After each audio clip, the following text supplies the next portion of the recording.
Bismillahirrahmanirrahim. Assalamualaikum warahmatullahi wabarakatuh. Jumpa lagi teman. Untuk pertama-tama saya ucapkan banyak terima kasih buat Kang Dayat ya, sudah mengirimkan ceritanya. Dan seperti inilah cara saya membawakannya ya Kang. Mohon maaf kalau ada kekurangan. Dan sebelum kita masuk ke kisahnya Kang Dayat, yuk kita berdoa dulu ya.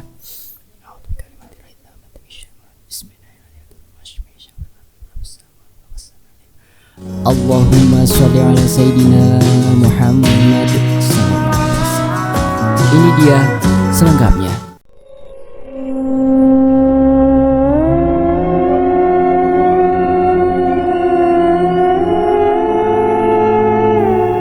Penulis berkata, Assalamualaikum.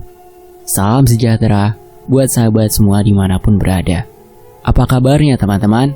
Ya, semoga saja kita semua selalu sehat walafiat, serta selalu dalam lindungannya. Amin. Baik, kali ini Bapak Komandan Dayat akan bercerita masih di kisah nyata tentunya. Semoga teman-teman berkenan ya, dan bisa mengambil pelajaran. Bismillahirrahmanirrahim. Menikah dengan orang yang dicintai tentunya harapan semua orang. Kriteria pilihan tentunya berbeda-beda, walau mungkin ada beberapa poin yang sama. Tujuan menikah tentunya ingin hidup bahagia bersama orang yang dicintai, tentunya. Demi cinta banyak orang rela menderita, bahkan korban nyawa. Walau tujuannya bahagia, seperti halnya dengan sebuah kisah yang Komandan Dayat tulis dalam cerita ini.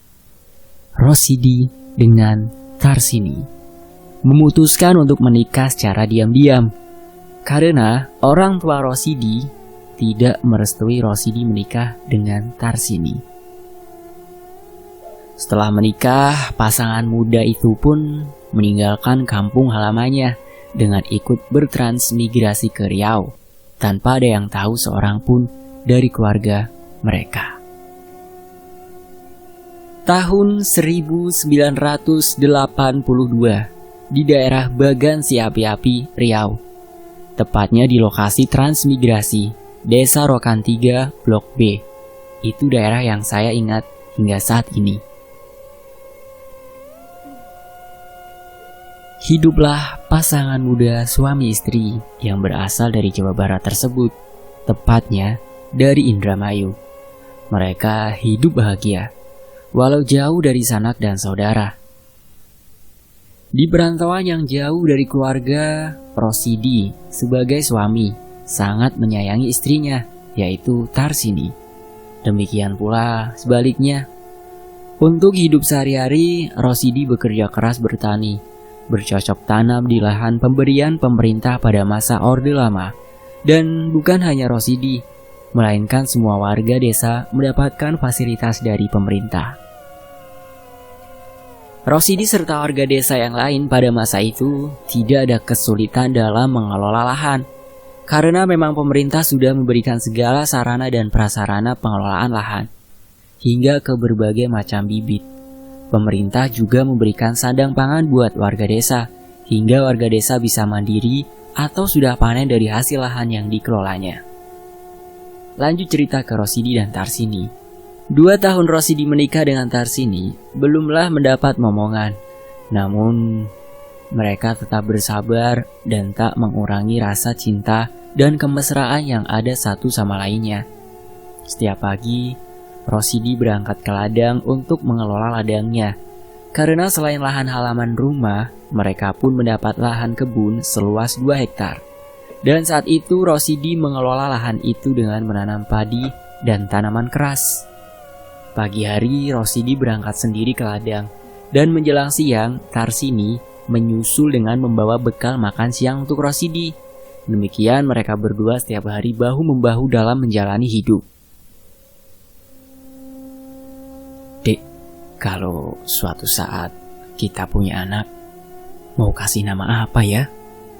Di sela istirahat makan siang, tiba-tiba saja Rosidi bertanya tentang kelak jika mereka mempunyai anak, akan diberi nama apa?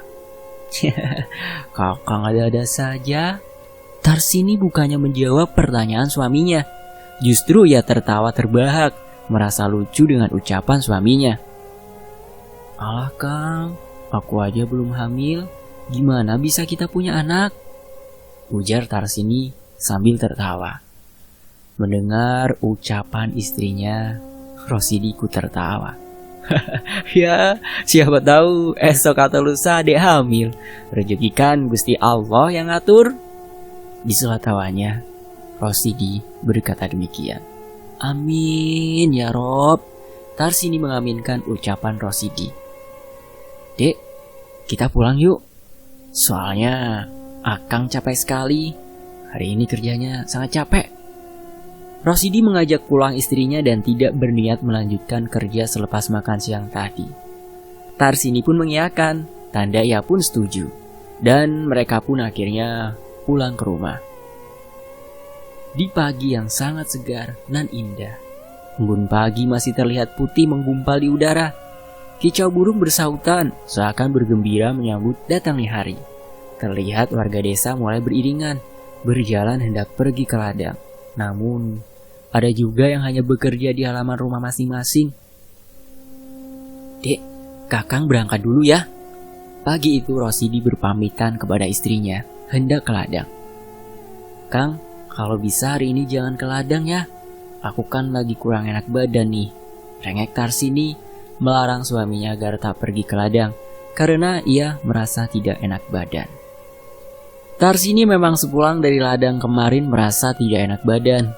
Tarsini mengeluh sakit kepala dan perutnya mual.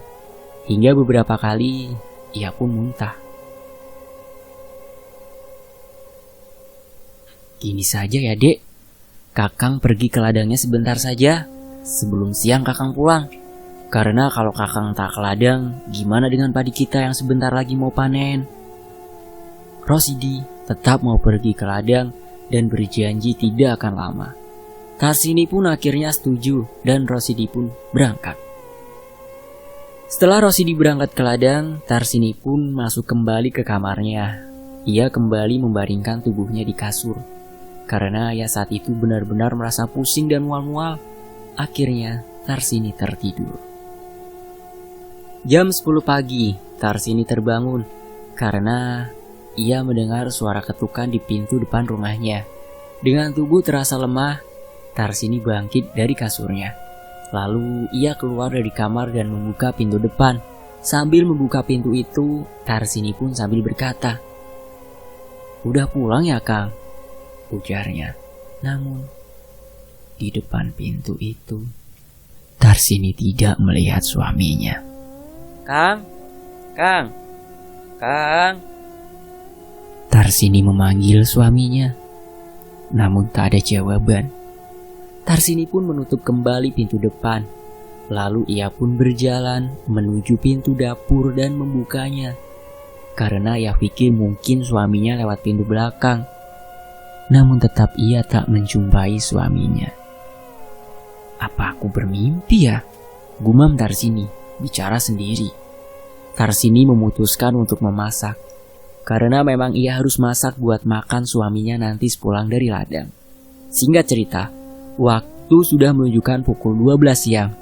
Namun, suaminya belum juga pulang dari ladang. Padahal tadi pagi suaminya berjanji tidak akan lama. Namun Tarsini tetap berpikir positif. Mungkin dia lupa keasikan kerja, pikir Tarsini. Setelah selesai memasak buat suaminya, ia pun kembali istirahat di kamarnya. Waktu menunjukkan pukul 4 sore. Rosidi belum pulang juga dari ladang. Tentunya perasaan Tarsini mulai resah. Ia khawatir, takut terjadi sesuatu hal yang buruk terhadap suaminya. Karena suaminya tidak pernah hingga sore ini belum pulang dari ladang. Tarsini keluar rumah dan mendatangi rumah tetangga. 3 rumah dari rumahnya. "Assalamualaikum, Umi, Mi." Kartini mengucapkan salam dan memanggil tetangganya itu. "Waalaikumsalam." Tak lama berselang dari dalam rumah itu terdengar suara menjawab salam dari Tarsini. dan pintu rumah pun dibuka. "Ada apa, Dek?" tanya pemilik rumah itu, yang seorang ibu-ibu. "Mi, Kang Rosidi belum pulang dari ladang dari pagi tadi, Mi," ujar Tarsini dengan raut wajah khawatir kepada ibu pemilik rumah yang biasa dipanggil Umi. "Loh, biasanya adik kan pergi bareng ke ladang?" tanya Umi ke Tarsini. "Iya, Mi, aku 2 hari ini gak enak badan, kepalaku pusing, dan perutku mual, Mi. Jadi aku gak ikut ke ladang," jawab Tarsini. "Mi, bisa gak minta tolong ke bapak susulkan Kang Rosidi ke ladang? Aku khawatir ada apa-apa sama suamiku, karena gak biasanya dia belum pulang sampai sore gini, Mi." Tarsini meminta tolong ke suami Umi untuk menyusulkan suaminya. Singkat cerita, akhirnya Umi menyampaikan kepada suaminya untuk menyusul Rosidi ke ladangnya. Dan suami Umi pun berangkat dengan 2 orang tetangga lainnya menyusul Rosidi ke ladang. Ladangnya Rosidi memang tidak terlalu jauh, kira-kira 2 kilometer dari rumahnya. Namun pada saat itu masih banyak hutan belantara di sekeliling desa itu. Makanya warga desa paling lama jam 3 sore sudah kembali ke rumah masing-masing dari ladang. Pertimbangan takut karena masih banyak binatang buas di area hutan. Tarsini masih menunggu di rumah Umi. Ia belum mau kembali ke rumahnya sebelum suaminya pulang. Menjelang maghrib, suaminya, Umi, dan 2 tetangganya pun kembali dari menyusul Rosidi. Namun, tidak terlihat Rosidi bersama mereka. Tentu saja hal itu membuat Tarsini semakin risau. "Mana suamiku? Kok gak ikut pulang, Pak Ustadz?" tanya Tarsini kepada suaminya Umi, yang ternyata di desa itu sebagai ustadz. "Saya dan teman-teman tak menjumpai suamimu di sana, Dek. Kami sudah mencarinya dan memanggilnya, tapi dia tidak ada. Berhubung hari sudah hampir maghrib dan gelap, kami memutuskan untuk pulang karena kami tidak bawa senter dan senjata apapun," tutur Pak Ustadz. "Jadi suamiku kemana ya?" Tarsini saat itu bukan cuma khawatir, ia mulai menangis. Umi berusaha untuk menenangkan Tarsini agar tetap tenang. "Tenang dulu ya, Dek. Habis sholat maghrib nanti saya umumkan di masjid dan kita cari bersama ya." Demikian Pak Ustadz berkata dan berjanji akan melakukan pencariannya setelah maghrib. "Iya Pak Ustadz, aku minta tolong ya," jawab Tarsini sambil menangis. Singkat cerita, setelah sholat maghrib diumumkan oleh Pak Ustadz perihal belum pulangnya Rosidi dari ladang. Semua warga desa kompak malam itu juga mencari Rosidi di ladang dan sekitarnya. Masing-masing warga membawa obor atau senter sebagai penerangan. Selain itu, warga pun masing-masing membawa senjata tajam sebagai perlindungan dari segala hal yang mungkin sewaktu-waktu diserang binatang buas di ladang dan di hutan. Mulai memasuki area kebun dan hutan, warga sudah memukul pentungan dari bambu sambil memanggil nama Rosidi. Namun, warga belum juga menemukan Rosidi di ladangnya. Warga terus menyisir ladangnya Rosidi hingga memasuki area hutan. Tiba-tiba saja terdengar suara geraman seperti suara harimau atau apalah. Intinya warga yakin itu suara binatang buas. Mendengar suara geraman itu, sontak warga terkejut, bahkan ada rasa takut. "Bapak-bapak, agar lebih tingkatkan lagi kewaspadaannya. Saat ini kita berada di dalam hutan," ujar Pak Ustadz mengingatkan. Lalu dengan dikomandoi Pak Ustadz, mereka pun melanjutkan pencarian dengan suara pentungan yang dibunyikan lebih keras lagi. Hingga terlihat kelebatan warna hitam dan besar melompat dari bawah pohon ke arah semak belukar yang diiringi suara geraman. Melihat hal itu, warga semakin mempercepat langkahnya dengan kewaspadaan penuh mengejar kelebatan hitam tadi. Yang diyakini warga itu seekor beruang besar. Hingga warga berada tepat di bawah pohon besar di mana beruang besar tadi melompat dan berlari masuk ke tengah hutan. Sejenak warga berhenti melangkah dan memeriksa situasi di area bawah pohon itu. Pak Ustadz, lihat ini Pak. Apa ini Pak? Tiba-tiba saja, dari sebelah kiri pohon seorang warga berteriak, memanggil Pak Ustadz, seraya mengarahkan cahaya senternya ke bawah pohon itu. Pak Ustadz pun mendatangi warga itu, yang ternyata Wak Jono yang berteriak. Setelah mendekat, Pak Ustadz dan warga melihat bercak darah yang begitu banyak di sana. Di antara dedaunan kering, tercium bau amis darah yang begitu menyengat. Wak Jono serta yang lainnya terus mengikuti jejak dan percikan darah itu dengan senter masing-masing. Astagfirullah Pak Ustadz, ki anak lambine siapa ya? Ake temen ketie, ujar Pak Tanari, seraya terus menyorotkan cahaya senternya ke satu titik di sebelah pohon besar itu. Ia menemukan satu helai pakaian berbahan kaos berwarna biru muda yang terlihat penuh dengan bercak merah darah yang masih basah. Pak Ustadz bersama Pak RT yang saat itu ikut serta terkejut melihat temuan Pak Tanari. Dengan menggunakan kayu sebagai pengait, baju itu ditarik Pak Tanari karena posisinya gak sulit dijangkau dengan tangan. Astagfirullah! Semua warga yang berada di tempat itu beristighfar dan tegang melihat baju itu. Dalam pikiran mereka mulai berpikir dan mengaitkan dengan hilangnya Rosidi. Dengan ditemukan sehelai baju kaos, warga mulai melebarkan pencariannya di seputaran ditemukannya baju itu. Mereka pun mengatur cara pencariannya. Berhubung tengah di dalam hutan dan baru saja terlihat seekor beruang besar di area tersebut. Dengan pertimbangan itulah membagi tugas. Sebagian fokus mencari dan sebagian mengawasi sekitarnya. Jaga-jaga bila tiba-tiba saja ada serangan dari binatang buas. Pak, lihat ini Pak. Lihat. Terdengar seorang warga berteriak. Sontak, teriakan itu mengejutkan sebagian warga lainnya. Lalu beberapa warga mendatangi rekannya yang berteriak tadi. Ya Allah, Mas teman, ucap warga yang melihat satu benda yang baru saja ia temukan di semak belukar itu.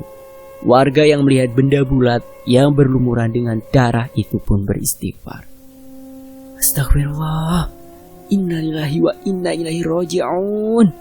Terjawab sudah, karena benda yang ditemukan itu adalah sebuah kepala manusia. Yang tentu saja, walau wajah kepala itu penuh dengan darah, namun masih bisa mereka kenali. Itulah kepala orang yang tengah mereka cari, yaitu kepalanya Rosidi. Pak Ustadz, Pak RT, kepriben kayak dadine? Tanya Pak Tanari dengan suara bergetar setelah melihat apa yang terjadi. Begini saja bapak-bapak, baju dan kepalanya kita kumpulkan. Namun kita coba sisir lagi seputaran sini. Siapa tahu masih ada bagian tubuh Rosidi yang tersisa, ujar Pak Ustadz dan Pak RT. Singkat cerita, setelah menyisir sekali lagi di seputaran, diketemukannya baju dan kepala Rosidi. Namun tak juga diketemukan sisa tubuh lainnya. Akhirnya warga memutuskan untuk kembali ke desa. Setibanya di desa, warga berkumpul di rumah Pak Ustadz. Sedikit diceritakan pada saat itu di desa Trans, struktur desa sudah tidak jelas lagi.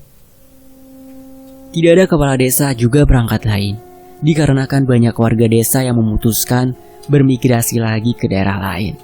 Dengan pertimbangan sulitnya akses keluar dari daerah itu, sehingga banyak warga desa yang tidak tahan dan tidak betah tinggal di sana. Yang bertahan tinggal beberapa kakak saja, kira-kira 50 kepala keluarga yang tersisa. Dengan demikian, suasana desa itu terasa sangat sepi, karena banyak rumah trans yang kosong ditinggal begitu saja oleh pemiliknya. Lanjut cerita, warga berkumpul di rumah Pak Ustadz. Tarsini yang sedari sore tadi tidak pulang dari rumah Umi merasa heran dan belum tahu apa yang terjadi. Dia menyapukan pandangannya ke arah kerumunan warga yang berada di depan rumah Pak Ustadz. ia mencari suaminya. Apakah warga telah menemukan suaminya itu? Karena ia tidak juga melihat suaminya, Tarsini pun mendekati Pak RT dan Pak Ustadz yang saat itu tengah mengobrol, membahas bagaimana cara memberitahu kepada Tarsini bahwa suaminya telah tiada dengan kondisi sangat mengenaskan. "Pak, mana suamiku? Kok nggak ada?" tanya Tarsini kepada Pak RT dan Pak Ustadz. Sejenak, Pak RT dan Pak Ustadz hanya terdiam. Pak RT memberi isyarat ke Pak Ustadz agar Pak Ustadz lah yang menyampaikan perihal sebenarnya yang telah terjadi kepada Rosidi. "Begini dek, kami semua tadi sudah mencari suamimu di ladang kalian, tapi tidak ada tanda-tanda keberadaan suamimu. Lalu kami melanjutkan pencarian ke hutan sebelah utara ladang kalian. Singkat cerita, Pak Ustadz dan Pak RT menceritakan semua yang terjadi dan yang ditemukan." Setelah mendengar penuturan Pak RT dan Pak Ustadz, sontak Tarsini menangis histeris. Lalu ia pun tak sadarkan diri. Umi beserta ibu-ibu yang lainnya mengurus Tarsini dengan cara memijat-mijat kepala Tarsini sambil menangis turut bersedih dengan yang dialami Tarsini. Di luar rumah, Pak Ustadz dengan dibantu warga mulai membersihkan bagian kepala Rosidi. Setelah bersih kemudian dikafani layaknya jenazah, dan malam itu juga akan dikebumikan. Namun tentunya menunggu Tarsini sadarkan diri. 1 jam berlalu, Tarsini pun sudah siuman dari pingsannya. Begitu ia siuman, Tarsini kembali menangis. "Gusti Allah, kenapa suamiku kau biarkan dimakan binatang buas? Lalu, aku dengan siapa lagi di dunia ini, ya Allah? Aku ingin ikut mati saja, ya Allah." Tarsini meratapi nasib hidupnya. "Istighfar, Dek, yang ikhlas ya. Semua sudah kehendak Gusti Allah," ujar ibu-ibu lainnya, berusaha menenangkan dan menguatkan hati Tarsini yang saat itu benar-benar terpukul dengan kepergian suaminya dengan tragis. Perlahan, Tarsini mulai sedikit tenang. Dan setelah Tarsini tenang, Pak Ustadz mendekatinya dan berbicara. "Maaf Dek, saya mau minta izin sama adik. Berhubung kondisi almarhum suamimu tidak memungkinkan jika berlama-lama, rencana malam ini juga kami mau mengebumikannya.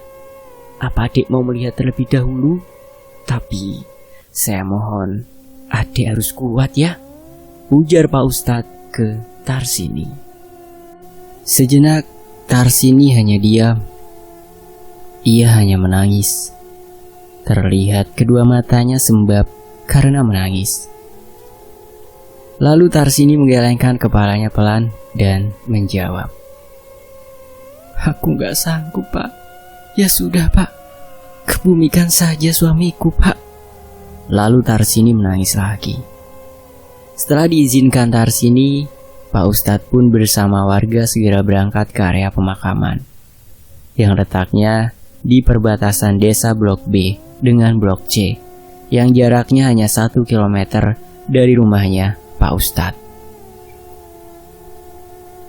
Jenazah Rosidi pun dikebumikan di sana, walau yang dikebumikan hanya sebuah kepala saja.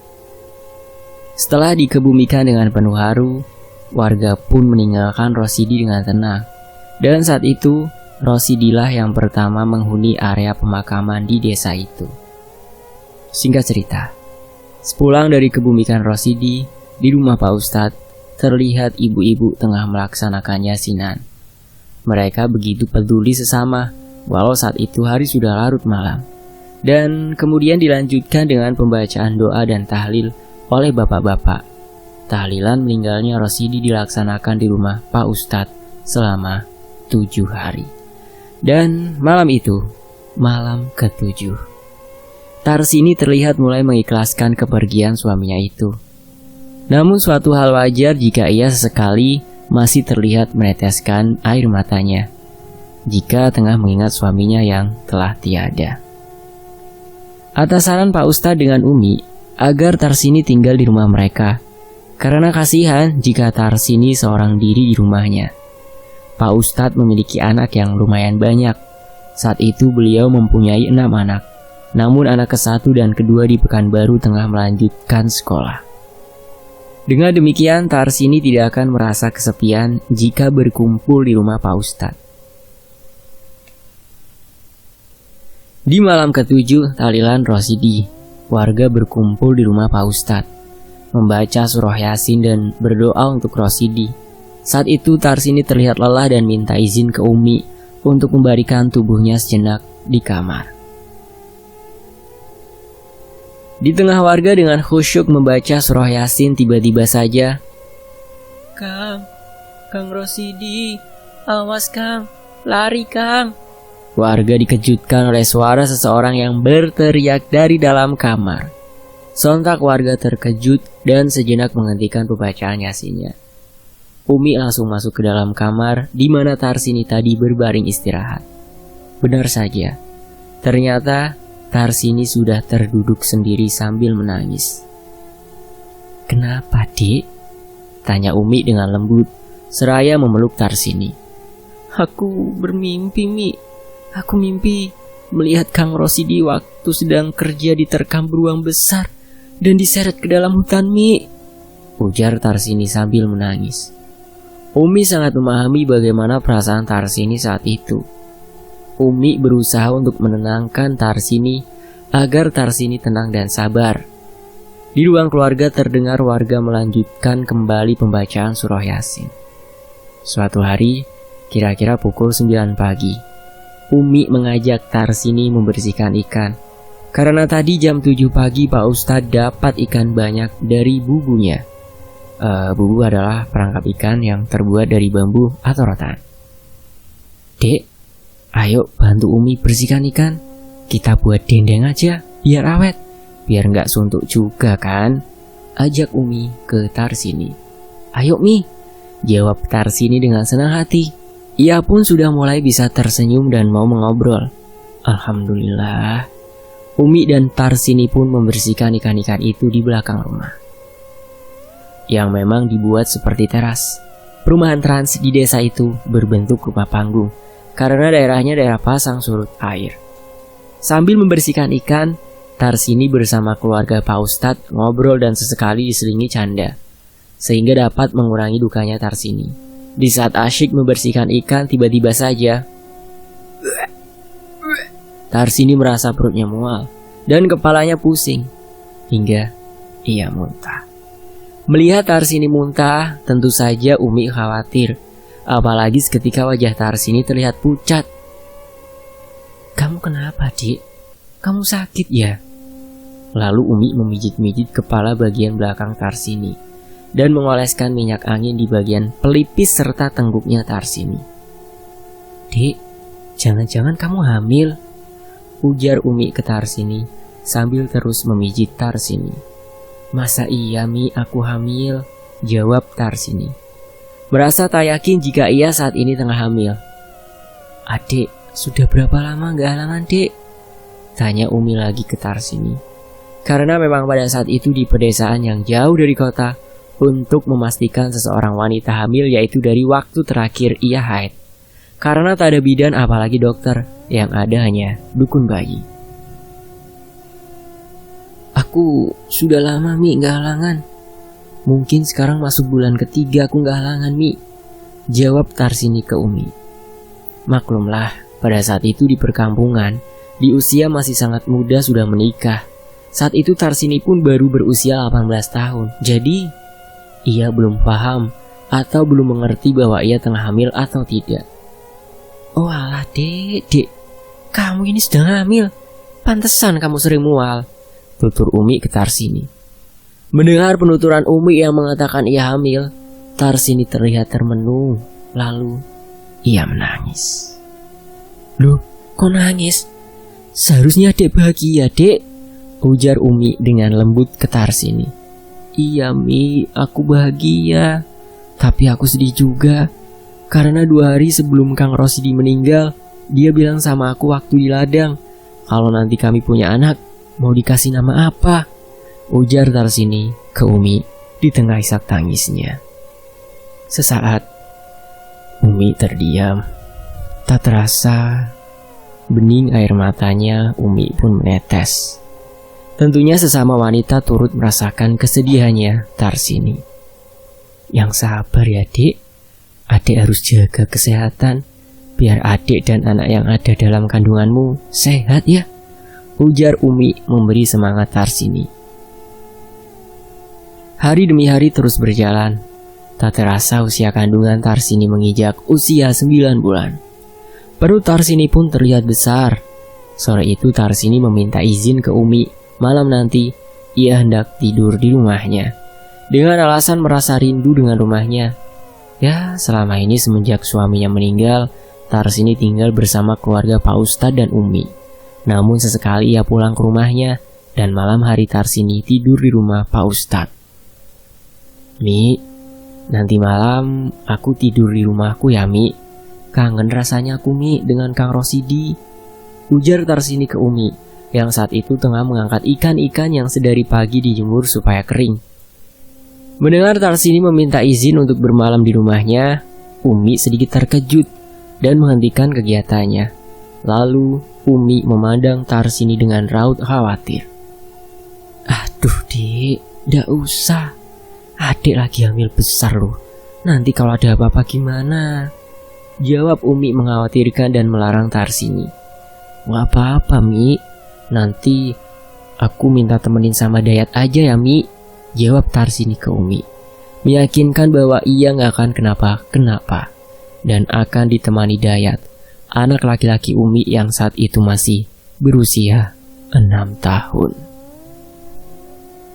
Singkat cerita, karena Tarsini memaksa dan mengatakan akan minta ditemani Dayat, Umi pun mengizinkannya. Sebelum berangkat ke rumahnya, terlebih dahulu Umi menggorengkan pisang dan ubi talas, beberapa potong untuk Tarsini dan Dayat. Takutnya malam nanti lapar, gak ada yang bisa mereka makan. Dan sebelum maghrib, Umi pun mengantarkan Tarsini dan Dayat ke rumahnya Tarsini, yang memang tidaklah terlalu jauh, kira-kira 100 meter dari rumah Umi. Sesampainya di depan rumah Tarsini, pintu pun dibuka Tarsini. Terasa sepi dan pengap, maklumlah, rumah itu lumayan lama, tidak terurus, dan kosong semenjak kepergian Rosidi. Setelah membantu Tarsini menyapu rumahnya serta menghidupkan beberapa lampu templok atau lampu minyak tanah pakai kaca semprong yang biasa ditempelkan di dinding, Umi pun pamitan dan sebelum pergi, Umi berpesan ke Tarsini. Dek, sebelum tidur, adek sholat dan mengaji dulu ya, walau cuma selembar. Jangan lupa berdoa ya. Nanti malam kalau bapak sudah pulang dari pengajian, kami kemari. Iya Mi, makasih banyak ya Mi, jawab Tarsini. Lalu Umi pun pulang. Tarsini pun sudah menganggap Umi sebagai ibunya, karena memang ia jauh dari keluarga. Pak Ustadz malam itu tengah menghadiri pengajian di masjid. Walau warga desa itu tinggallah sedikit, namun Pak Ustadz seminggu 2 kali mengadakan pengajian. Waktu menunjukkan pukul 10 malam, Pak Ustadz bersama satu orang anak laki-lakinya yang bernama Deden, yang saat itu berusia 9 tahun, berjalan kaki menuju pulang dari masjid. Teman-teman ada yang ingat Deden? Komen ya. Oke lanjut. Setibanya di rumah, Pak Ustadz langsung makan, karena emang sore tadi beliau belum makan. Sambil menemani bapak makan, Umi mengajak ngobrol. Pak, setelah makan ini, kita ke rumah Tarsini yuk. Umi khawatir sama dia, soalnya dia kan lagi hamil besar, ujar Umi ke bapak. Ayolah, jawab bapak singkat. Di rumah Tarsini, seperti pesan Umi, sebelum tidur harus sholat sunnah dan mengaji dulu. Tarsini pun beranjak dari kamarnya menuju dapur, karena kamar mandinya berada di dekat dapur. Setelah membetulkan selimut, Dayat yang sedari tadi tertidur pulas. Tarsini masuk ke dalam kamar mandi. Setelah buang air kecil, ia pun berwudu. Setelah itu, ia membuka pintu kamar mandi dan hendak ke kamarnya lagi. Namun, baru saja ia membuka pintu kamar mandi dan hendak melangkah keluar, pandangan matanya tertuju ke sudut ruang dapurnya. Ia melihat sesuatu yang bergerak. Di temaramnya cahaya lampu templok. Samar ia melihat benda bulat bergerak menggelinding seperti bola kaki mendekat ke arah kakinya yang saat itu hendak keluar dari kamar mandi. Tarsini dengan menyipitkan bibir matanya untuk memperjelas pandangannya ke arah benda yang menggelinding ke arahnya itu dan berhenti berjarak 1 meter dari kakinya.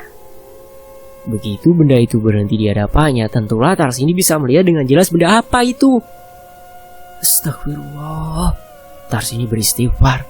Matanya terbelalak menatap benda itu. Tubuhnya terasa lemas. Ya, Tarsini kini sedang berhadapan dengan benda yang ia tahu. Benda itu kepala suaminya, tengah menghadapnya dengan muka pucat kebiruan. Kedua bola matanya berwarna putih semua. Dari mulutnya terdengar seperti suara ngorok layaknya suara sapi yang tengah dipotong lehernya. Tarsini tak bisa berkata-kata. Ia hanya terpaku. Kemudian, bruk, Tarsini terkulai dan terjatuh di depan kamar mandi dengan posisi terduduk serta tidak sadarkan diri. Assalamualaikum, Dek Tarsini. Selesai makan dan minum, sesuai rencana Umi dan Pak Ustadz akan datang melihat Tarsini dan Dayat. Namun beberapa kali mengetuk pintu dan memanggil, tapi tak ada jawaban. Pak, dobrak aja pintunya. Perasaan Umi gak enak ini. Gak mungkin kalau orang sedang tidur tidak mendengar ketukan dan panggilan, ujar Umi ke Pak Ustadz khawatir akan Tarsini. Pak Ustadz pun setuju. Buak! Sekali dobrakan pintu kayu itu pun terbuka lebar. Seketika itu juga Umi dan Pak Ustadz langsung masuk dan memeriksa. Umi masuk ke kamar Tarsini, namun Umi hanya mendapati Dayat yang tengah menangis. Mungkin terbangun dan terkejut karena suara dobrakan pintu tadi. Pak, Tarsini tidak ada di kamarnya, ujar Umi ke Pak Ustadz sambil menggendong Dayat kecil. Coba cek di dapurnya, ujar Pak Ustadz sambil melangkah menuju dapur. Astagfirullah, Mi, lihat ini, teriak Pak Ustadz ke Umi dari dapur. Umi pun segera mendatangi Pak Ustadz. Betapa terkejutnya Umi begitu melihat Tarsini sudah terkapar di pintu kamar mandi itu. Terlihat darah segar dari pangkal pahanya. Ya Allah, Pak, gimana ini? Ujar Umi panik. Mi, bersihkan saja Tarsini. Bapak mau panggil Wak Jono ya, ujar Pak Ustadz ke Umi. Lalu Pak Ustadz keluar dari rumah Tarsini dengan tergesa-gesa. Setelah menurunkan Dayat dari gendongannya, Umi pun segera membersihkan tubuh Tarsini, terutama bagian yang banyak mengeluarkan darah. Diberi sabun dan dibersihkan, Umi meraih sehelai handuk yang tergantung di dinding kamar mandi itu, lalu dibalutkan ke tubuh Tarsini. Tak lama berselang Pak Ustadz dan Wak Jono kembali, kemudian mengangkat tubuh Tarsini dari dapur dan dibawa ke ruang depan. Teman-teman pasti pada inget dong Wak Jono itu siapa? Oke, kita lanjut. Umi mengambil minyak kayu putih dari meja yang ada di dalam kamar Tarsini, lalu dioleskan di hidung Tarsini serta bagian pelipisnya. Kemudian Umi memijat kepala Tarsini. Saat itu Pak Ustadz dalam diam berpikir bahwa Tarsini baru saja mendapat gangguan dari sebangsa jin. Karena ketika Pak Ustadz baru masuk dapur tadi, melihat benda bulat bergerak menggelinding ke sudut ruang dapur yang gelap. Wak, tolong ambilkan air putih segelas di dapur, pinta Pak Ustadz ke Wak Jono yang sedari tadi ia hanya terdiam. Lalu Wak Jono beranjak ke dapur dan tak lama ia pun kembali dengan membawa segelas air. Dengan tangan gemetaran, Wak Jono menyerahkan segelas air putih itu ke Pak Ustadz. Dengan suara pelan, Pak Ustadz membaca doa, yang terlebih dahulu gelas yang berisikan air putih itu didekatkan di bibirnya. Tak lama Pak Ustadz membacakan doa pada air putih itu kemudian diserahkan ke Umi. Usapkan air ini ke mukanya dan bagian kepalanya, lalu minumkan walau sedikit, ujarnya ke Umi dan Umi pun melaksanakan perintah Pak Ustadz. Beberapa menit kemudian terdengar suara orangan lemah.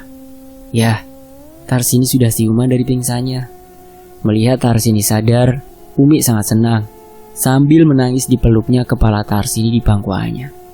Alhamdulillah, Kamu sudah sadar, Dek? Ucap Umi sambil terisak sedih. Pak, kita bawa pulang ke rumah kita saja Tarsini nih. Kasihan kalau di sini. Pinta Umi ke Pak Ustadz. Iya, Mi. Tapi sebentar lagi ya. Biar Tarsini agak lebih kuat. Karena sekarang dia masih lemah. Jawab Pak Ustadz setuju. Singkat cerita, setelah Tarsini terlihat agak kuat, Tarsini pun dibawa pulang ke rumah Umi dan Pak Ustadz. Tarsini dibimbing oleh Pak Ustadz dan Wak Jono. Setibanya di rumah Umi, Tarsini pun dibaringkan di dalam kamar dan ditunggu Umi.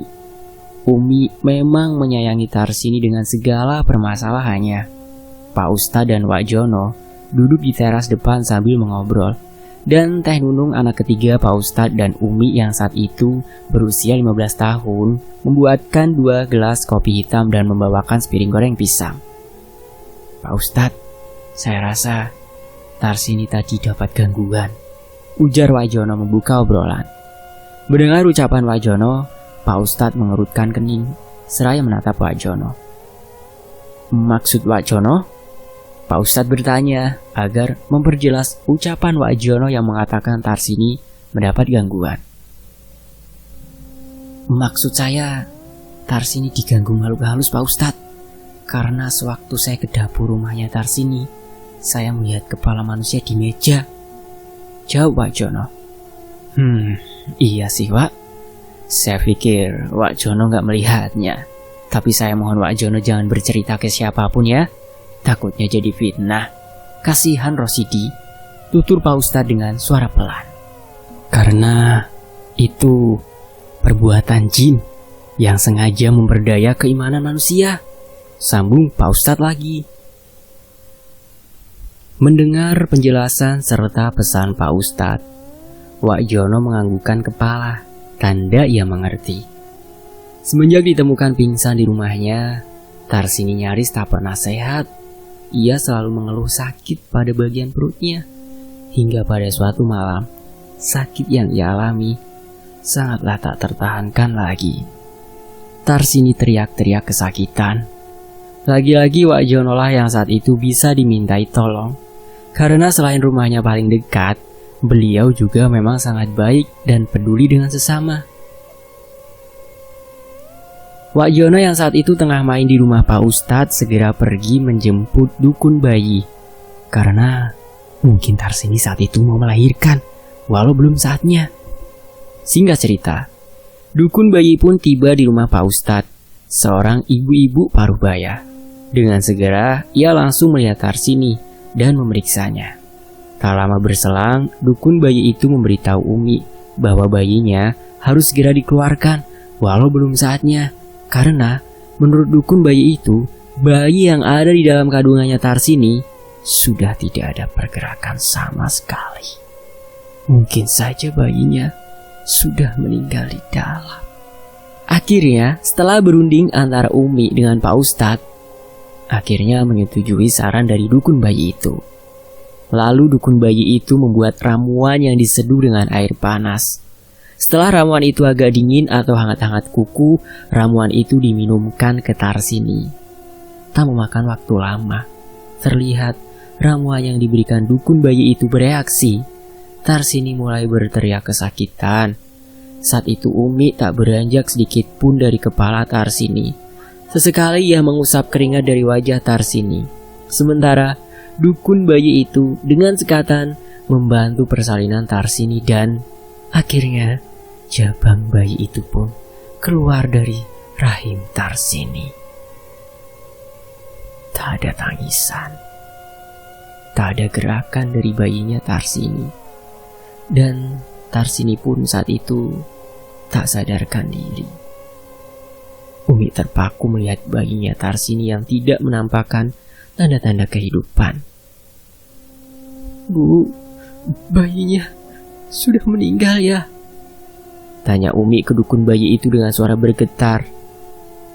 Dengan suara pelan, dukun bayi itu menjawab, "Iya Bu Ustadz, sepertinya sudah lebih dari 2 hari. Innalillahi wa inna ilaihi raji'un." Dukun bayi itu dengan cepat membersihkan dan memandikan bayi Tarsini yang sudah menjadi mayat itu. Setelah Tarsini dan bayinya dibersihkan, Umi memanggil Pak Ustadz yang saat itu berada di teras depan bersama Wak Jono. "Pak, masuk dulu sebentar. Tarsini sudah melahirkan." Mendengar Tarsini sudah melahirkan, Pak Ustadz secara bersamaan dengan Wak Jono berucap syukur. "Alhamdulillah, anaknya laki-laki atau perempuan, Mi?" tanya Pak Ustadz ke Umi. Lihat dulu Pak kesini," jawab Umi tergagap karena panik. Pak Ustadz pun tanpa banyak tanya lagi langsung masuk ke dalam rumah dan langsung menuju kamar yang diikuti Wak Jono di belakangnya. Begitu tiba di dalam kamar dan melihat kondisi bayi Tarsini, seketika Pak Ustadz terkejut dan beristighfar. Astagfirullah. Lalu ia perlahan mendekati bayi yang telah tak bernyawa itu dengan tatapan sedih. Bagaimana tidak bersedih Pak Ustadz? Karena melihat kondisi bayi itu, bayi mungil yang berjenis kelamin laki-laki itu telah tak bernyawa dengan hampir seluruh badannya membiru.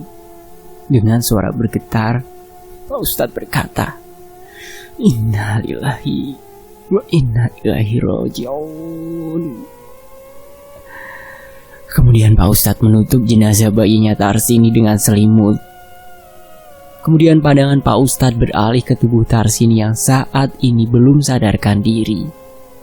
Dan Pak Ustadz keluar dari kamar itu dan tak lama berselang, beliau pun kembali ke kamar itu dengan membawa segelas air putih di tangannya. "Mi, usapkan air ini ke seluruh badannya, kemudian minumkan walau sedikit," perintah Pak Ustadz ke Umi.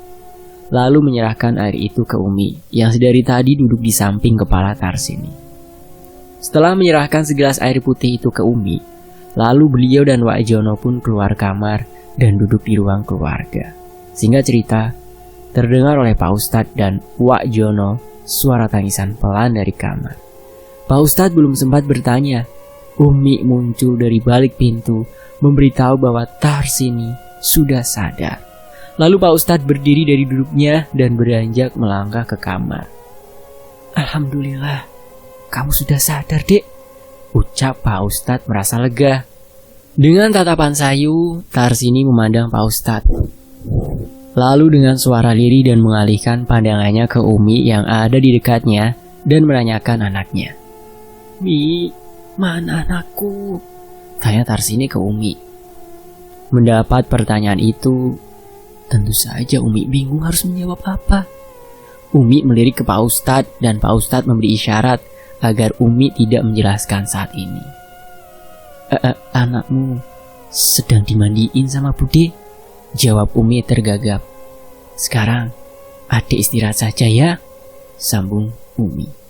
"Mi, Pak, minta maaf ya, sudah menyusahkan Umi sama Bapak. Terima kasih sudah sayang sama aku." Dengan suara lirih, Tarsini berbicara kepada Pak Ustadz dan Umi. Tentu saja kata-kata Tarsini seketika membuat Umi menangis. "Jangan ngomong seperti itu, Dek. Umi sama Bapak sudah menganggap kamu anak angkat kami. Kami sayang sama kamu dan tidak pernah merasa direpotkan," jawab Umi sambil memeluk kepala Tarsini dan menangis.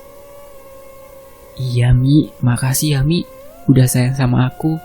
Tapi sepertinya aku tak kuat lagi Mi," sambung Tarsini dengan suara semakin lirih dan terlihat kesulitan bernafas. Melihat gelagat dari Tarsini, dengan cepat Pak Ustadz mendekati Tarsini dan membisikkan sesuatu yang tentunya membuat semua orang merinding dan sedih. "Asyhadu alla ilaha illallah wa asyhadu anna Muhammadar Rasulullah." Pak Ustadz membisikkan 2 kalimat syahadat di telinga Tarsini. Terdengar suara Tarsini mengikuti bisikan dari Pak Ustadz, lalu terdengar suara tersedak dari mulut pucat Tarsini. Seketika itu pula ia terkulai, tak bernyawa lagi. Innalillahi wa inna ilaihi raji'un. Tarsini menyusul anak dan suami tercintanya dengan tenang. Pak Ustadz menatap tajam tangan serta leher Tarsini yang putih bersih itu. Terlihat urat-urat hijau membayang di balik kulit putih itu, yang beberapa saat kemudian tak terlihat lagi garis urat yang bersembulan tadi. Dengan suara pelan ia berkata dan diiringi jatuhnya bening air matanya. Ya Allah, betapa sakit dan pedihnya sakaratul maut itu ya Allah. Ampunilah segala dosa kami ya Allah. Astaghfirullahaladzim. Alladzi la ilaha illa huwal hayyul qayyum wa atubu ilaih. Demikian yang terucap dari bibir Pak Ustadz. Lalu Pak Ustadz bersama Wak Jono keluar kamar meninggalkan Umi dan dukun bayi yang sedang menangis di dekat jenazah Tarsini dan anaknya. Wak Jono, tolong sekarang juga ke masjid. Umumkan di speaker ya. Pak Ustadz minta tolong ke Wak Jono. Tapi Ustadz, saya ndak bisa. Bagaimana kalau saya ke rumah Pak Tanari saja? Minta tolong umumkan. Sejenak Pak Ustadz mengernyitkan keningnya mendengar jawaban Wak Jono yang mengatakan ia tak bisa ke masjid. Lalu, ya sudah, bagaimana baiknya saja Wak? Ujar Pak Ustadz. Kemudian dengan senter di tangan, karena saat itu waktu masih menunjukkan pukul 2 dini hari.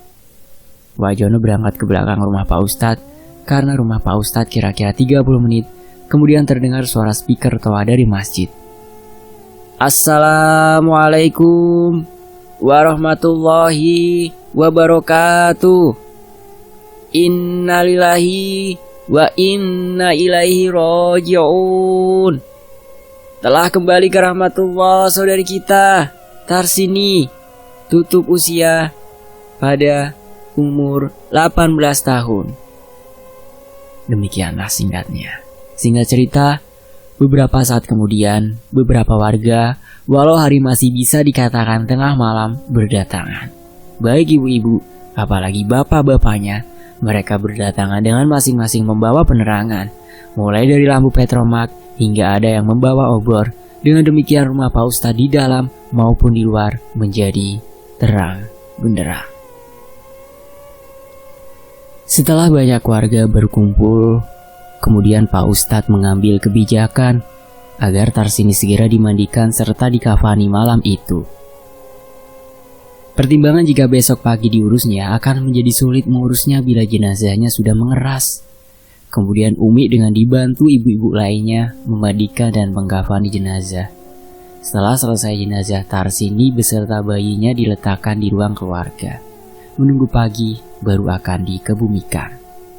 Malam itu, semua warga berkumpul di rumah Pak Ustadz menunggu jenazah yang belum dikebumikan.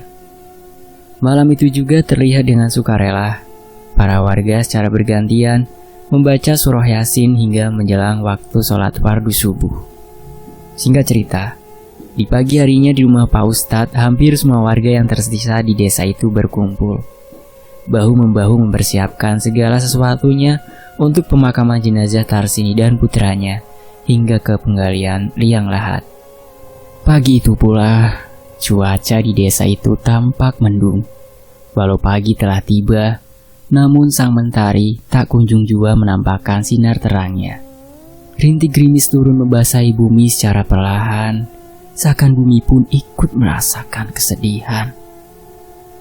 Setelah mendapat info dari pemakaman bahwa liang lahat sudah siap, jenazah pun dimasukkan ke dalam keranda.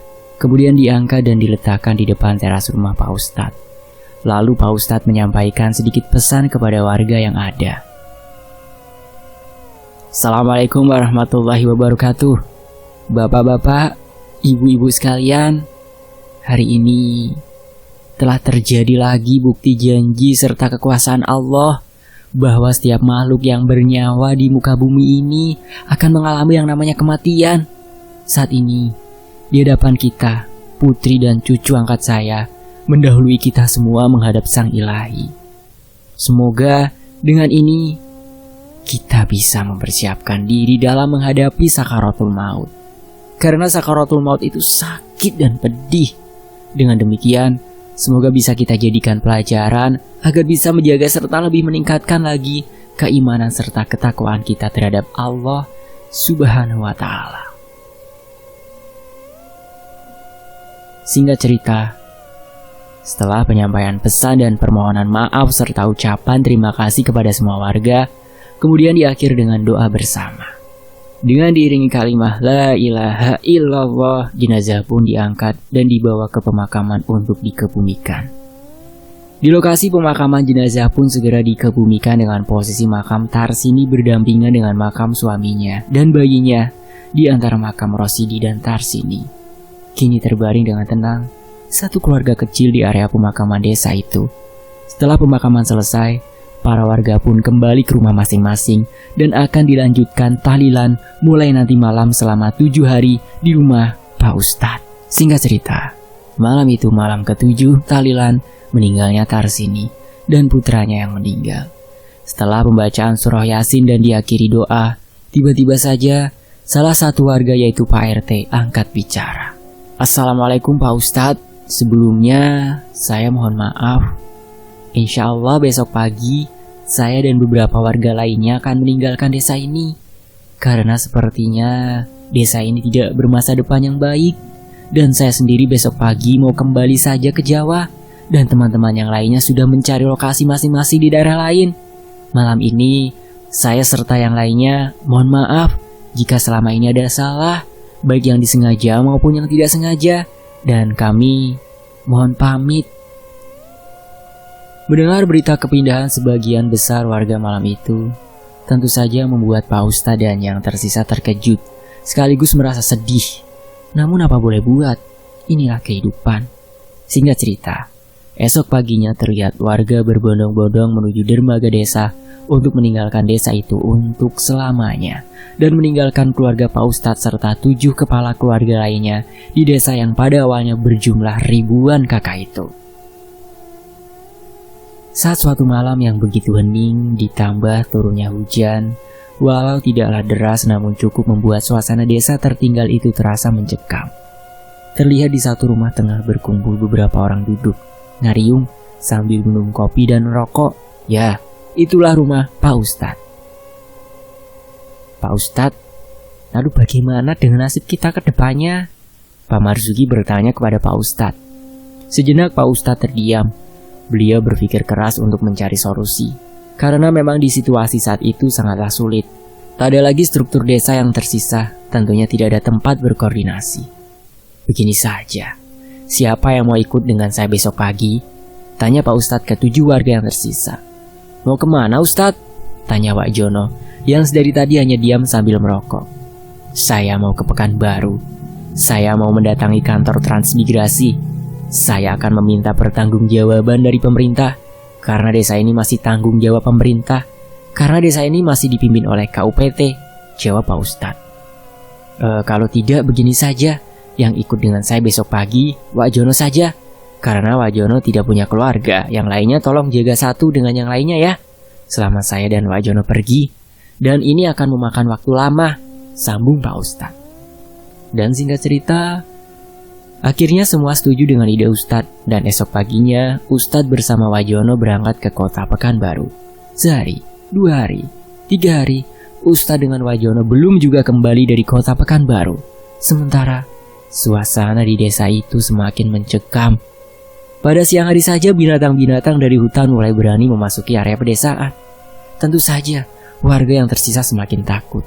Ditambah desas-desusnya, ada suara-suara aneh ketika malam hari. Siang itu, istri Pak Cente dan Pak Tanari bertandang ke rumah Umi hanya untuk mengobrol.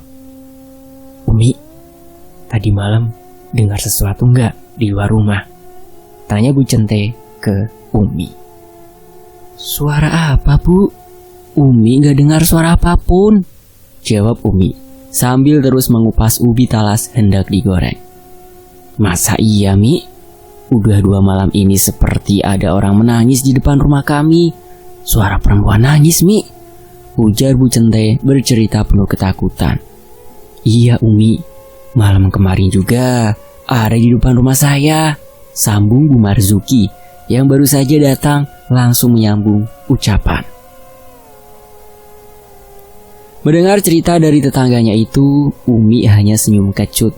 Lalu ia berkata, "Udah, tenang saja ibu-ibu. Insya Allah gak ada apa-apa. Yang penting terus berdoa dan mengaji saja. Alhamdulillah, di rumah saya gak ada apa-apa kok," tutur Umi berusaha menenangkan. "Ya udah yuk dimakan goreng talasnya. Daripada cerita yang enggak-enggak," sambung Umi sambil tersenyum ramah. Namun di dalam hati Umi berkata, "Ibu-ibu, sebenarnya aku pun mendengar suara tangisan perempuan dan bayi itu." Sambil makan goreng ubi talas, tetap saja yang namanya ibu-ibu masih terus membahas masalah tangisan perempuan dan bayi di depan rumah mereka.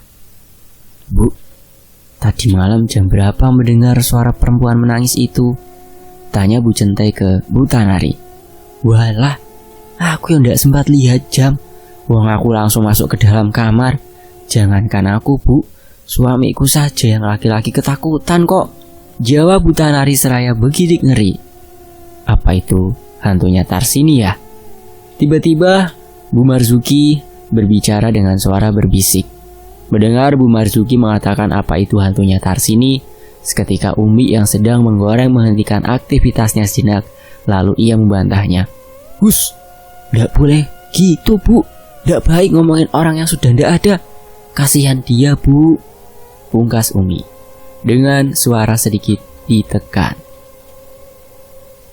Mendengar bantahan Umi, ibu-ibu langsung terdiam dan hanya saling pandang saja. "Nah, lalu suara siapa Umi? Karena sebelum Tarsini meninggal, di desa ini gak pernah dengar apa-apa kalau malam," jawab Bu Centai seakan membenarkan pernyataan Bu Marzuki. "Begini saja, seandainya iya itu mendiang anak angkat saya, lebih baik kita doakan supaya dia di sana bahagia dan tenang," jawab Umi, supaya mereka tetap berpikir positif saja. "Tapi saya yakin itu bukan Tarsini, melainkan jin yang berusaha menjerumuskan kita supaya kita ketakutan dan akhirnya kita syirik," sambung Umi lagi. Hari kelima Pak Ustadz dan Wak Jono ke Pekanbaru. "Mi, Bapak kok lama kali ya beli mainannya? Kapan Bapak pulang?" Di tengah membalikan ikan-ikan yang dijemur agar cepat kering yang dijemur di halaman rumah, Dayat kecil bertanya ke Umi, "Kenapa Bapak belum pulang?"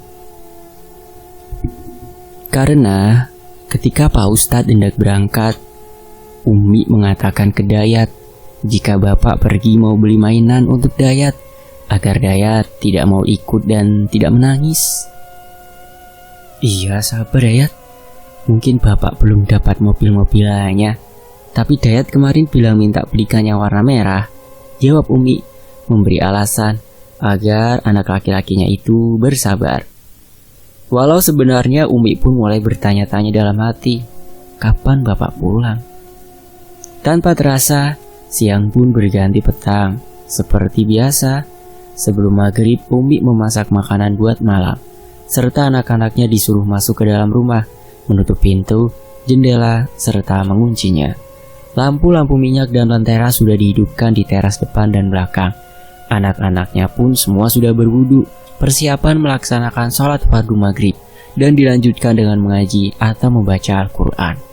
Selesai mengaji, Umi beserta anak-anaknya baring-baring di ruang keluarga, karena memang semenjak Bapak ke Pekanbaru, mereka memilih tidur bersama di ruang keluarga.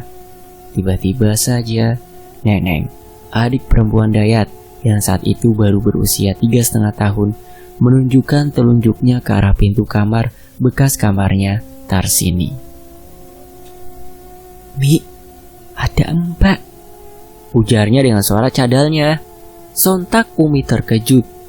Namun Umi tak melihat ke arah yang ditunjuk putri kecilnya itu. Umi membantah ucapan putrinya itu dan menyuruh agar segera tidur saja. "Ndak ada nak, udahlah tidur saja, dah malam nih," ujar Umi dengan suara bergetar. Entahlah bagaimana perasaan Umi saat itu, tapi Umi sosok ibu yang sangat luar biasa, tangguh, serta bijaksana. Umi pun menidurkan anak-anaknya. Seperti biasa, didendangkan sholawat Nabi.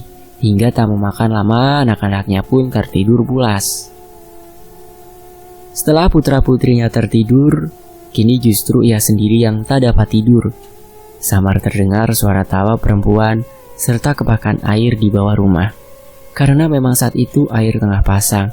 Dari celah lantai papan terasa angin yang begitu dingin, seperti sengaja seseorang menghembus-hembus dari bawah rumah.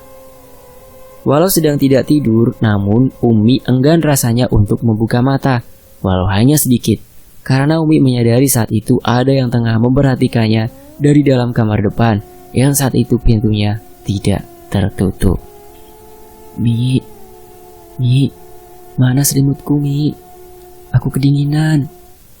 Tiba-tiba saja ada suara lirih memanggil Umi dari belakangnya.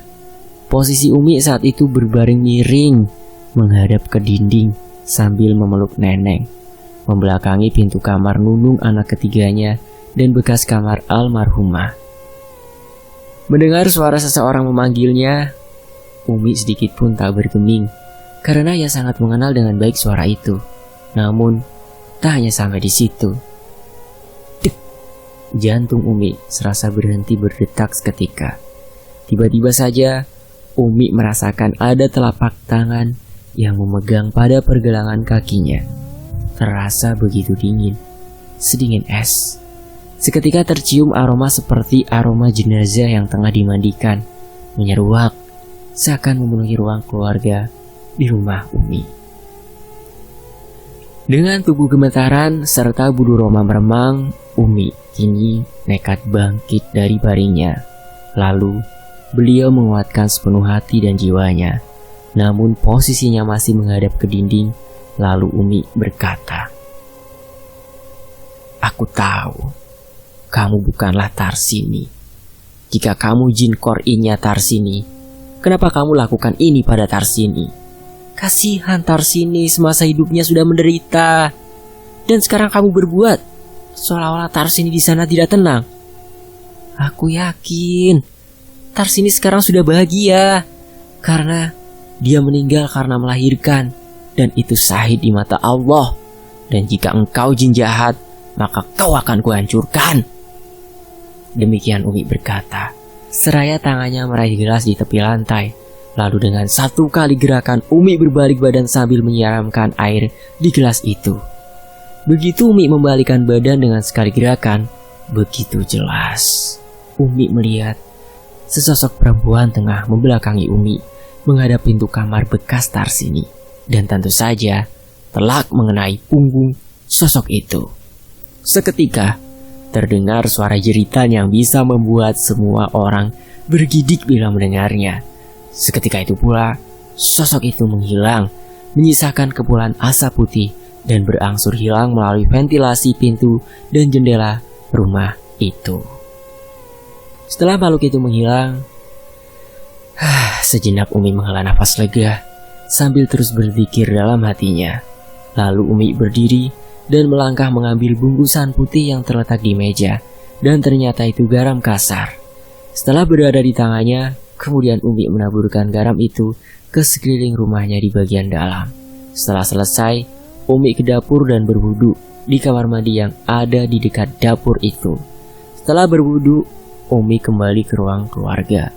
Terlihat anak-anaknya tengah tidur pulas. Kemudian Umi mengenakan mukena dan melaksanakan sholat malam, dan dilanjutkan dengan zikir. Setelah berzikir, lalu Umi berdoa dan berbisik sangat pelan, "Pak, cepatlah pulang jika semua urusannya sudah selesai." Entah cara apa yang Umi lakukan. Mungkinkah cara seperti itu yang dinamakan telepati, atau menggerakkan hati seseorang dari jarak jauh? Wallahu alam.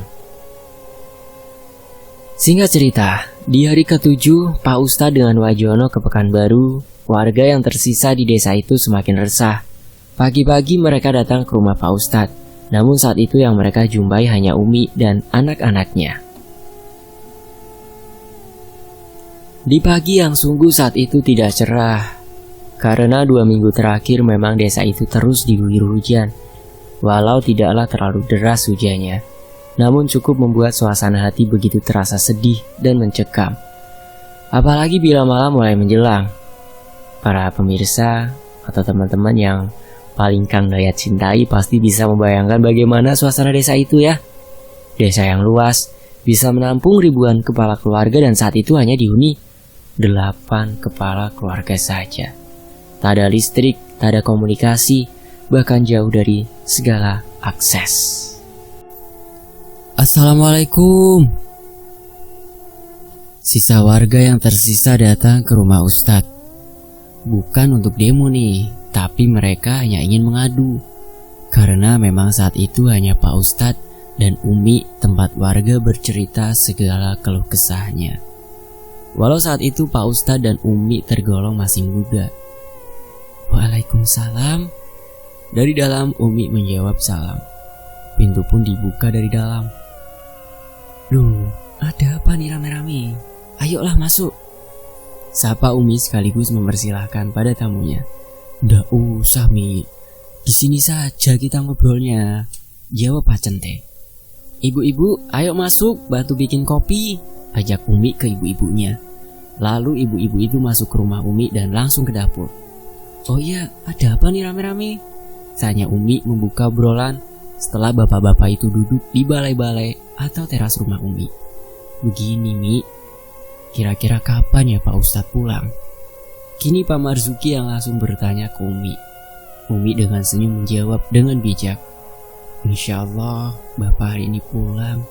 Doakan saja beliau selamat dan lancar segala urusannya ya. Amin. Mereka mengaminkan ucapan Umi. Cuma Mi, kami datang ke sini mau minta izin untuk menyambung rumah Umi sama Pak Ustadz untuk tempat tinggal kami. Karena kami sudah tidak tahan lagi setiap malam selalu saja ada gangguan, jawab Pak Marzuki menjelaskan.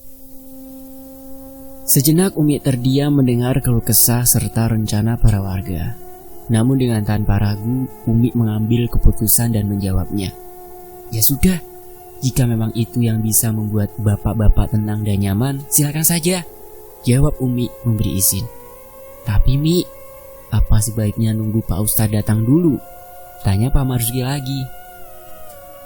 Tidak usah, biar nanti saya yang bicara sama Bapak. Oh ya, kapan akan dikerjakannya? Sambung Umi. Sekarang juga Mi, dengan pasti mereka menjawab. Dan singkat cerita, mereka dengan kompak bahu-membahu menyambung rumah Pak Ustadz untuk tempat tinggal mereka. Dengan pertimbangan, dengan berkumpul mereka bisa saling melindungi jika ada sesuatu hal gangguan. Karena rumah mereka saat itu memang berjauhan, pemikiran mereka menyatu dengan rumah Pak Ustadz. Mereka merasa aman. Ya begitulah ya pemikiran mereka saat itu. Atas dasar apa, mereka juga yang tahu.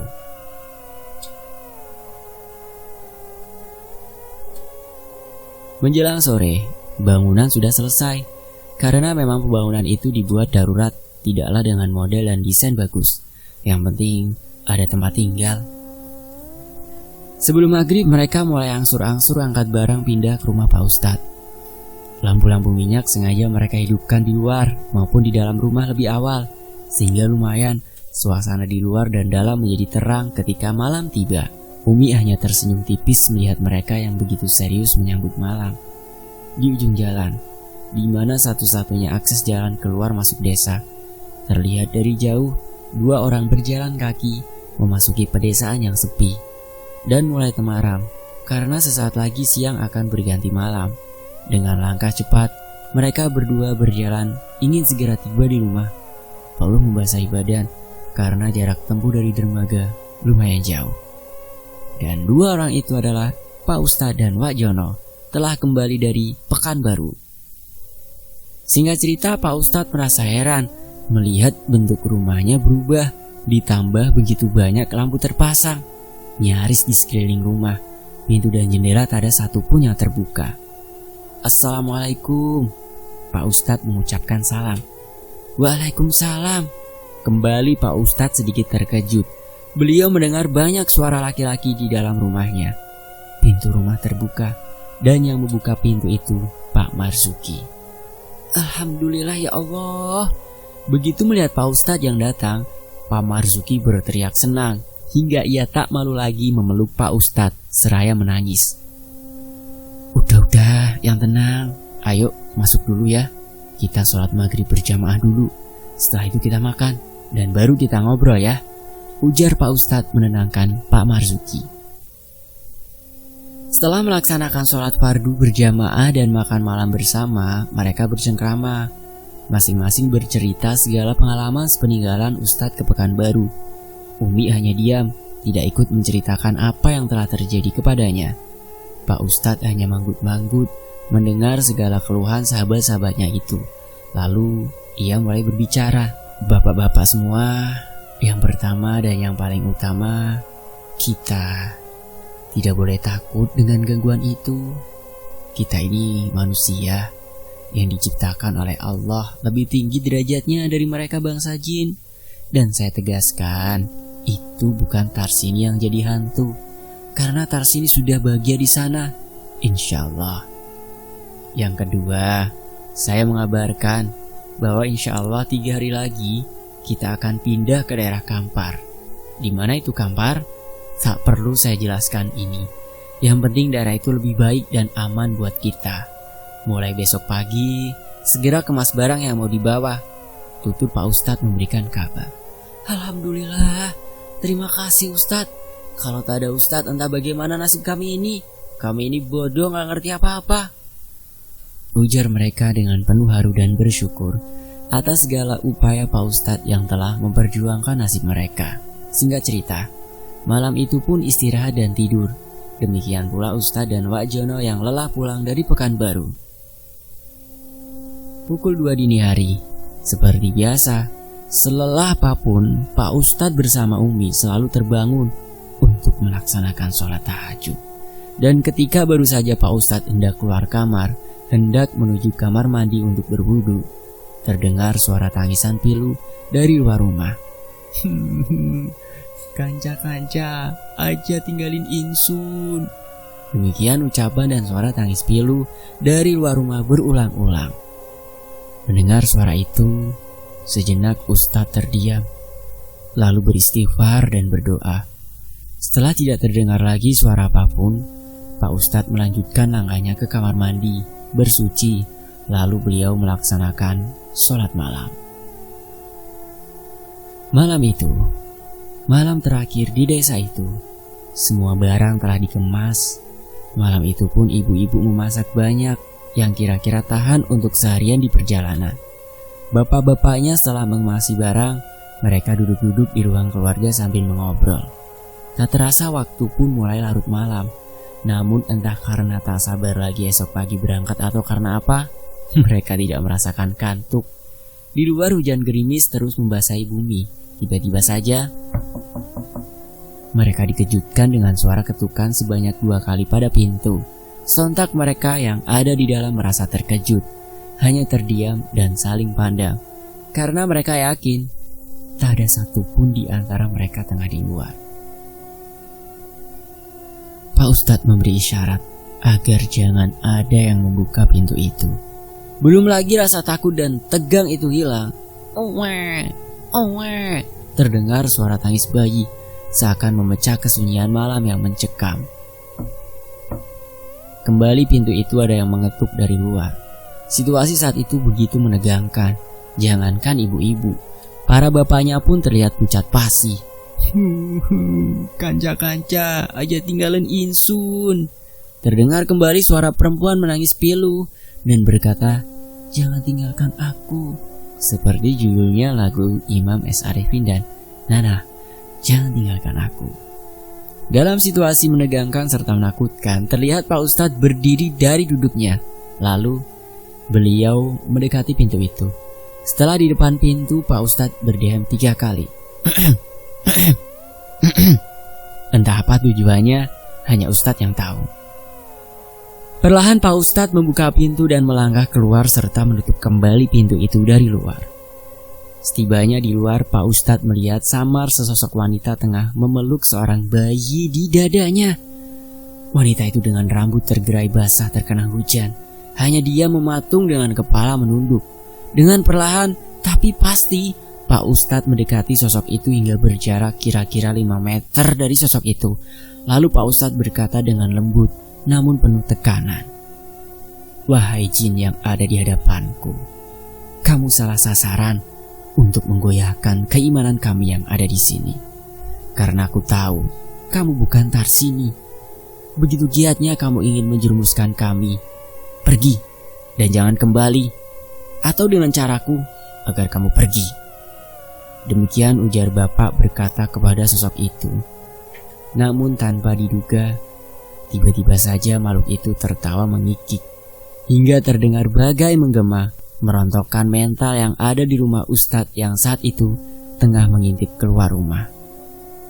Mendengar makhluk itu tertawa bukannya pergi, tentu saja membuat Ustadz kesal. Seketika Ustadz membaca ayat-ayat suci Al-Quran, tiba-tiba saja terlihat kilatan terang dari langit yang gelap itu. Wah! Kilatan petir itu menyambar telak makhluk itu. Terdengar suara jeritan melengking dari sosok itu dan menghilang bagai ditelan bumi. Alhamdulillah, Pak Ustadz menghela nafas lega setelah makhluk itu hilang. Lalu beliau berbalik dan kembali masuk ke dalam rumah. Singkat cerita, setelah melaksanakan sholat subuh berjamaah, 8 kepala keluarga yang berkumpul di rumah itu lalu dilanjutkan sarapan bersama dan dilanjutkan berdoa mohon keselamatan. Lanjut bersiap diri pukul 6 pagi dengan mengucapkan Bismillahirrahmanirrahim. Akhirnya Pak Ustadz beserta yang lainnya melangkah pergi meninggalkan desa itu dengan segala kenangan suka dan dukanya, meninggalkan Rosidi, Tarsini, serta bayinya. Selamat tinggal kenangan. Selamat tinggal Tarsini. Walau kami tak menjenguk di kuburmu, namun doa kami selalu menyertaimu. Al-Fatihah. Alhamdulillahirabbil alamin. Iyyaka na'budu wa iyyaka nasta'in. Ihdinas siratal mustaqim. Shiratal ladzina an'amta 'alaihim ghairil maghdubi 'alaihim waladdallin. Rabbi ighfirli wa li walidayya. Amin. Selesai. Sekilas info. Mohon kiranya semua pembaca atau teman-teman yang nyimak di channel Fakta Sejarah ini yang penulis cintai, limpahkan doa ya buat tokoh yang ada di dalam cerita ini. Karena tokoh yang ada dalam cerita sudah banyak yang sudah menghadap Allah. Semoga mereka diampuni segala dosanya serta diterima segala amal ibadahnya yang sudah tidak ada. Ila ruhi Pak Acep atau Aai, Pak Ustadz ya. Kemudian Ibu Nani Khojana atau Umi, Pak Marzuki, nama istrinya Kang Dayat lupa. Kemudian Pak Cente, Wak Jono, Rosidi dan Tarsini, Iis Martini atau dari anak Pak Ustadz. Kemudian Ayi Rohaini, anak dari Pak Ustadz. Ila ruhi. Al-Fatihah. Alhamdulillahirabbil alamin. Suratul ladzina an'amta 'alaihim ghairil maghdubi 'alaihim waladdallin. Rabbi ighfirli wa li walidayya. Dan yang masih ada, 1, istri Pak Cente. Yang kedua, saya sendiri, Dayat, anak Pak Ustadz. Yang ketiga, Pak Tanari, istrinya Rantisem ya, Ibu Rantisem. Kemudian 4, Deden, anaknya Pak Ustadz. Yang kelima, Neneng, anak Pak Ustadz. Yang keenam, Nunung, anak Pak Ustadz. Dan demikianlah kisah nyata ini. Semoga ada manfaatnya ya, serta berkenan. Mohon maaf jika banyak kesalahan. Terima kasih. Begitu kata Kang Dayat. Dan saya sendiri